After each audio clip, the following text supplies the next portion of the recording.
Thanks for checking out the Brad and John Show podcast. This segment of the show is brought to you by John Combest's book, Stalking, Harassment, Internet Trolling, A Guide to Recovering and Rebuilding After Online Attacks. It's a great reference if you've ever been the unfortunate target of a social media attack. It's available on Amazon. Just search John Combest. That's C-O-M-B-E-S-T, John Combest, and the book will show up in your search results. Now it's time for another segment of the Brad and John Show. Can you handle it?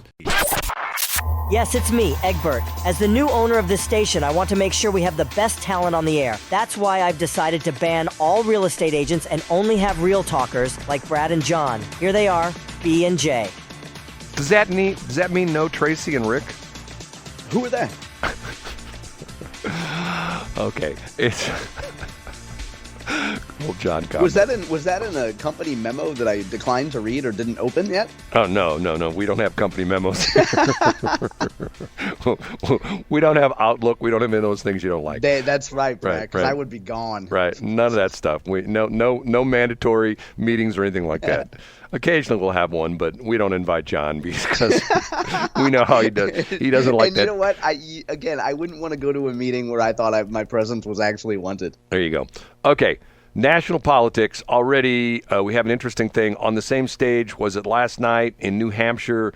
Donald Trump and Vivek were on the same stage. Can you believe That's this? That's right, Ramaswamy. And I think we must always practice saying his last name, yes. Ramaswamy. Ramaswamy. Okay, I'm like a little bit surprised at this because, I mean, there's a theory that Trump is way out in ahead, and with Ramaswamy was number 4, and obviously, if you believe the results of the Iowa caucus, number 2 was Ron DeSantis, and number 3 was Nikki Haley.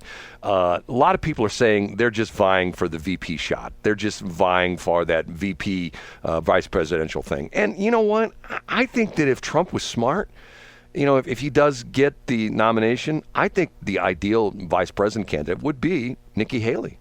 Although I understand there's a lot of bad blood between them two because of the fact that apparently he claims that she told him she would never run for president, and now she's running for president. So he feels betrayed. I mean, is your argument there that she is a pleasant-looking female? She would help get the female vote. She offers a little bit of geographic diversity. Well, what do you think? Did you hear this Joy Reid comment about her? No, what did she say? Oh my God. I don't understand this whole crazy racial thing. Joy Reid essentially says that there's no way that Nikki Haley would ever become a president because she's brown. And I'm going, oh yeah, I just pulled the headline up, I see, because yeah, okay. And I'm going like, no, hold on a minute now. There were people that say we would never have a black president. Let me think about this. Wasn't Barack Obama a black dude? Maybe Joy Reid was gone between 2008 and 2016. I don't see what I find fascinating. But now let me make sure of this. Joy Reid is a black woman, correct? Correct. Yeah. Okay. So why is it that a woman of color is doubting that another woman of color could not be the president? I don't think I'll tell you exactly why, Brad. Well, because this is our 36th show, I think. And how many times before today did we say the name Joy Reid? No, I don't think this is probably the first time. Maybe, isn't it? When was the last time the national conversation included a quote from Joy Reid? Well, I don't know. I mean, it's just I think she's just getting publicity for herself. Is that what it is? Yeah, and I mean, why wouldn't you say something incendiary about Nikki Haley or something like that? This is the moment to reinsert yourself as part of the conversation. Well, if Nikki Haley was a Democrat and was running for the presidential nomination, Joy Reid would probably, Nikki Haley is the world's best candidate. Yeah. She's a wonderful woman. She's brown. She's a woman of color. And this crazy thing is, I kidded about this. I don't think I've ever mentioned this on this station, but I had a friend of mine one day, and this is not an original idea. A friend of mine one day told me the story that she was so tired of having people, and she worked in an environment where people were constantly talking about white privilege. Yeah. And this was the job she had, and she talked about this all the time, that people are, they talk about white privilege, and they look at me and go, you have white privilege. So one day she goes down to the Sherwin-Williams paint store and says to the person at the Sherwin-Williams paint store, match my skin color. So they go through the color chips, and they found the color chip, and the guy sort of laughs, and he says, I'll give you a couple of them. So she goes to work the next day and says, I am not a white person. I am whatever color the paint chip was. Winter butter. Right. So I am winter butter. I did the same thing, and I went to Lowe's, and I found my color chip. And my color chip, matter of fact, the one at Lowe's is actually sort of cool because they actually have a square hole cut in each of the color chips so that you can hold it up to like the wall. And in other words, you're looking. Wow, that's a good idea. You're looking right through the hole, and you're seeing, the color compared to what you're actually, have on your wall. I still have it in the other studio. I am Mocha Java. So Mocha Java? I remember you saying that to Shelley. Right. Yes. I'm not white. I'm Mocha Java. See, and what's so crazy about this is to the point where it's like, okay, let's go back to that wonderful guy. We just had a day off from work on Monday, and I do mean a wonderful guy, Martin Luther King. What is one of his favorite I just sort of spit it out there prematurely. One of the favorite quoted comments he made, it's not about the color of your skin, it's the content of your character, correct? Isn't that? That's exactly right. Didn't I get it close? A man shall not be judged by the color of his skin, but by the content of his character. Right, and here we have Joy Reid, who's saying that we can't have Nikki Haley because she's brown. And I'm going, when I look at Nikki Haley, I don't see a brown woman, just like I don't see a lot. See, I guess to a certain extent, I am sort of colorblind. And Brad, let me interrupt. Do you know, and this is sarcasm aside, in the last 10 years or so, the notion of being colorblind is in and of itself racist. Because Brad, when you were colorblind, again, no sarcasm here. When you're colorblind, the idea is that if you look at a black person, a person of color, when you look at them, if you're colorblind, you are not seeing the oppression and the generational trauma that they have experienced. John, where did you get that from? It's absolutely, Brad, listen, again, I hate to keep playing the corporate card here, but I sat through enough DEI trainings at the old stress factory that I used to work at, and we would learn about diversity, and we would take online tests to tell us how discriminatory we are. And if you use the word color, there's no such thing as colorblind, Brad, because if you claim that, you're ignoring generational trauma that people of color have experienced. But yet, one of the things that came out, and if you know this is sort of interesting, one of the things that came out from the congressional hearings where they had the three women CEOs, or the three women president of the universities, the one lady from MIT, the one lady from UPenn, and the third lady from Harvard, and now we have two or three of those who are gone. Right. In that same congressional hearing, it might have been an earlier hearing, I think it was the same hearing, they also discussed the aspect of race. And specifically, they were being grilled about the fact that, why are the Jewish students being put in a situation where they're fearing for their lives because of the fact that they have these protests on campus, which were pro-Hamas and pro-Palestinian and anti-Israeli. And at one point in time, there was a couple instances where the protesters actually chased some of the Jewish students. And if you remember one of the stories, can't remember which it was, UPenn or one of them, where a bunch of the Jewish students locked themselves in a library building. Remember that? Crazy stories. Yeah, I do remember that. Yeah. Okay. In the same hearings, they asked about the new segregation that goes on in some of the college campuses. And I can't remember if it was UPenn or MIT has an area that they call Chocolate City.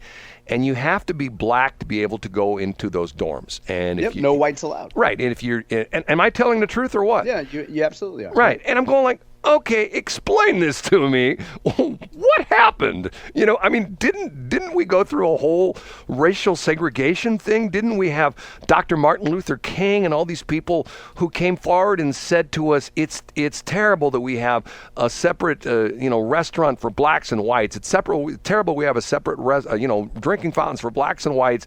So now it's okay to have a separate residence for black students that the white students can't come into. And I'm going like, I don't get it. Explain it to me. So I'm going to take you to the corner of Forest Park Parkway and Skinker at the Grand Washington University, and I'm going to give you a WashU education in 5 seconds, Brad. The oppressor cannot be oppressed. But see, here we go again. This whole oppressor thing. John, have you ever oppressed anybody in your life? in your life, have you ever said, was there a situation in your life where someone, let's say when you were in your corporate life, and someone was coming up the corporate ladder behind you, and you're a white guy, and they were like a black woman or an Indian woman or an Asian woman, and you said, I'm going to make it so that you can't get that promotion. Have you ever done that before, John? No, but by my identity alone, Brad, I am an oppressor. But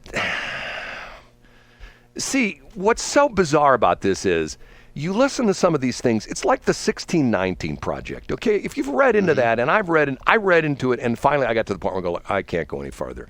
Yep. It's like crazy, weird stuff. It would be like me, I am sort of, I'm a self-identified person who has a lot of sarcastic comments that I'll make to people. And you don't say. And if you read my comments, like, for example, if you read my comments like on Facebook to like Ed Golterman, a lot of them are sarcastic. And what's interesting about it is to the point where sarcasm can sometimes focus on the fact that what somebody else is really saying is really dumb and really stupid. You know what I'm saying? I mean, absolutely. To the point where you can say like, okay, that makes a lot of sense.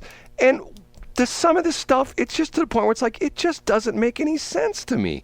And to the point where what it does is it's more divisive than anything. Why can't we be? I've said this again. I've never said it in this show before. I'll say it on this show, but I've said it several times with Shelley. Why can't we be September 12th, 2001?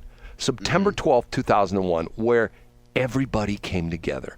And there was the Republicans and the Democrats stood on the steps of the Capitol building and sang, was it America the Beautiful, And everybody was united because we had a common theme, a common enemy had attacked us on our very land. We're not like Europe, like where during World War I and World War II, much of the German and French cities were destroyed by the war.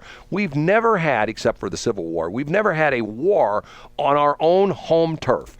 The Russians never attacked us on our own home turf. Right. The Germans never did it. The Chinese have never done it.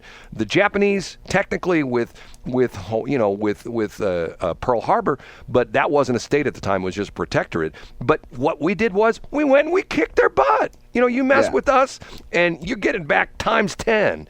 And I don't understand why we have to be these little divisive things. And like, for example, right here in the St. Louis area, I know people who tell me they won't, like they live in Ladue. I have one person I know lives in Ladue, tells me she does not go outside the 270 circle. So in other words, she won't go out to Town and Country or Maryland Heights. Yeah. Because that's on the outside of the 270 circle. Then I have other people that I know that live on the outside of the 270 circle. They live in Wildwood and Chesterfield, and they go, I don't go inside the 270 circle anymore. There are people that talk about they won't go into North County. There are people that talk about they won't go in East St. Louis.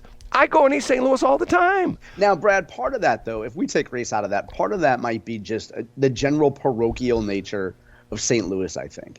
So I'm not suggesting you're suggesting that it's about race. No. But it's people saying like, oh, I'm not going to leave my area. No, you're exactly right. It's not a racial thing. It's just parochial. Well, hey, I'm sticking in my geographic area. I'm not going to St. Charles. If you live in Whitey White Bread Chesterfield and you go to Whitey White Bread Ladue, once again, I'm not saying it's all about racial. I'm thinking it's just, well, that's within the 270 circle. I know a person that used to live in Ladue that moved out off of Ballas, right across the street from the hospital there, Mercy, the Palace on Ballas, Mercy, the old St. John's, and she talked about the fact that her friends made fun of her because she moved so far out west. I'm going like, yeah. Okay. And you know what also has exacerbated this, Brad, is the pandemic. The Wu flu and the China virus kept us in our homes and our areas even more tightly confined than usual. I you know what? I find it very sad. I really do. I find it sad. To the point where, and part of it is the fact that why can we do this? Because we have Uber Eats, We have DoorDash. You're right. We have, Schnucks. What's the delivery service from Schnucks? What is that? Oh, I know what you're talking about. Instacart. Yeah, I don't use it. Have Instacart. Yeah. We have Instacart. And also, let's not forget. So that's for practical. Those are for consumer goods. But in terms of what we want to, in terms of our information diet, Brad, if you only wanted information from Ed Golterman and Mark McCloskey and their ilk, you could just stay limited to your Facebook page and you could get 24 hours of information and not challenge yourself with any outside views. Do you put Ed Golterman and Mark McCloskey in the same category? Hey, remember, I've never met Ed. I don't know anything about Ed. The only thing I know are your wacky anecdotes about him. And he saved the Kiel Opera House, correct? Man, there's a guy that, there are basically two people in this world. Person type 1 who complains about things and wants somebody else to do things about it, and person 2 who sees a problem and tries to fix it. Get what I'm saying? And and is Ed number 2? No. All he does is I thought that was a setup to compliment him. All he does is complain. I know nothing about Ed. He complains. His dad was Guy Golterman, or his grandfather was Guy Golterman, who was the guy who started the Muni Opera. And he's on there yesterday talking about the Muni should be open in May. Okay, whatever, Ed. Wow. And he keeps talking about Starlight. Starlight's the theater in Kansas City. And it's also a Madonna song, isn't it? Starlight. Starbright. That was early Madonna. That's an early Madonna. That's when Madonna was on MTV. That's when she wore the little skirts and she was